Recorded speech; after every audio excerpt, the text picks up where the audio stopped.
Every offseason, the NHL Players Association sits down with the NHL's Competition Committee and they review all of the rules in place to see if there's any improvements that can be made. This year, they decided that there are going to be 5 rule changes for the upcoming season. So today, we're going to tell you what those rule changes are and how they differed from the rules in the past. Hey, everybody, welcome in to Clearing the Benches, your one-stop shop for hockey content. If you go ahead and hit your subscribe button right now, you'll be sure to be in on all of our future videos. Well, when I looked at some of these rule changes, a couple of them are there for players' safety. A couple of them, I think it's like, you want to kind of prevent a team from, as they would say, cheating a little bit.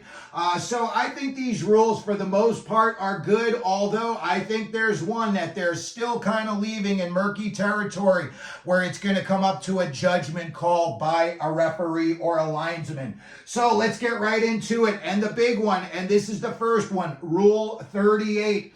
And it says a coach can now challenge whether a puck was shot out of play intentionally or accidentally. However, the coach cannot challenge the call on a missed call, which kind of makes it like, isn't that the whole purpose of the review, is that you think that the ref screwed up and you're challenging his call? So this one here, even though the wording on it is pretty straightforward, when you get down to the part where it says a coach can't challenge to get a missed call reviewed, that sounds a little bit like it's defeating the purpose. So this is going to be a big one that we're going to be keeping an eye on, and I'm pretty sure in the preseason they're going to try to implement all these rules and bang it into the player's head, so when the regular season comes, there's no excuses for not knowing the rules. So Rule 38, again, that's going to be a little bit murky in my opinion.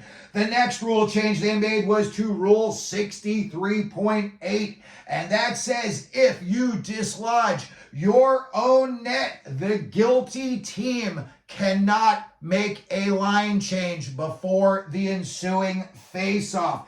In the past, goaltenders were excluded from this rule, and the big change this year is now goaltenders can get called for it as well. A lot of times the old goalie trick was they would get deep into the net and then, they would stand up and they would make it like they accidentally, hit the crossbar and knocked the net off its moorings when it was fully intentional. So again, this year now the goaltenders can get called on that. And I think that's a really good rule. I think, you see a lot of times where guys are just, especially when a goalie's coming across in a flurry, you see him kick that skate out towards the net. They're doing that intentionally in hopes that it's going to come off the moorings. So Rule 63.8, I believe, is a good rule change. Let's get to Rule number 3, and that is Rule 76.4. And it is saying no more buying resting time at a face-off. So it used to be when it was a defensive center, a lot of times, they wouldn't go into the face-off circle until they checked to make sure that all of their guys were in the position that they wanted them to be.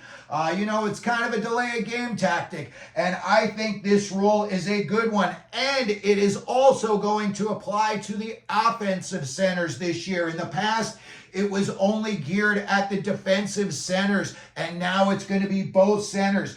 Both centers will be issued a warning. You're going to get one warning on this, and then the next time, when the linesman's ready to drop the puck and you're doing one of these, yep, 2 minutes, delay a game. And I think that's going to be a rule. If they were to do that in the preseason, by the time the regular season comes, it would be very much like the Olympics. The linesman gets in there, and whether you're ready or not, they're dropping the puck. So I think this is a good rule right here.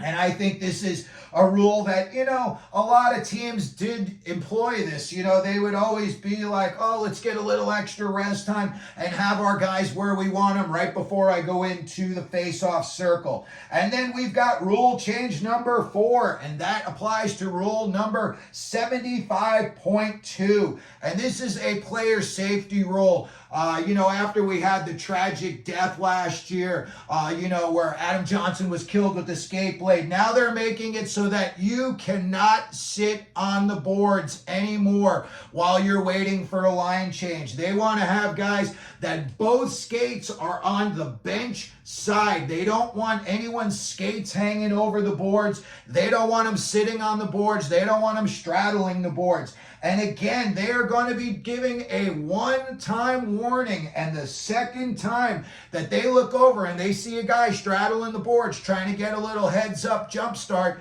they're going to blow him down. And they're going to say, whatever they call the penalty on. I don't know if it's going to be, an unsportsmanlike conduct or however they're going to deem that penalty. But again, I think this is a really smart penalty.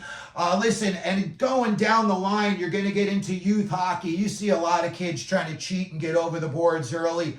And you know what? They're not as good as skaters as professionals are, and you still have things happening at the professional level. So, implementing all these rules all the way down the line, to me, would be an excellent decision all throughout hockey, professionally, and youth hockey. I think this is a really good one, and I think it's going to help a lot of kids in the future to not get injured. And then finally, the last rule change that we have here is to Rule 8.2, and this is a great rule. My wife is going to be so happy they finally implemented this rule, because this was her pet peeve with the NHL, and she would say, how can they put a backup goaltender in ice cold, sometimes in the middle of a period, and the guy doesn't get any warm-ups? So now the backup goaltender, whether he comes in between periods of a blowout, however it works out, the guy in front of him gets injured on the spot, they're going to give him some time to warm up. A great, great move by the NHL. And to be honest with you, I can't believe it took this long to implement such a smart rule that you're not going to get some guy coming off the bench and he's going to take one straight to the dome because he wasn't ready yet. So that's going to do it for today's video. These are the 5 new NHL rules that you will be seeing this upcoming season. Let me know what you think of these rule changes in the comments section. If you could, please, you want to like the video. If you want to share the video, we love when you do that. And as we always do here at Clearing the Benches, let them know you're out there.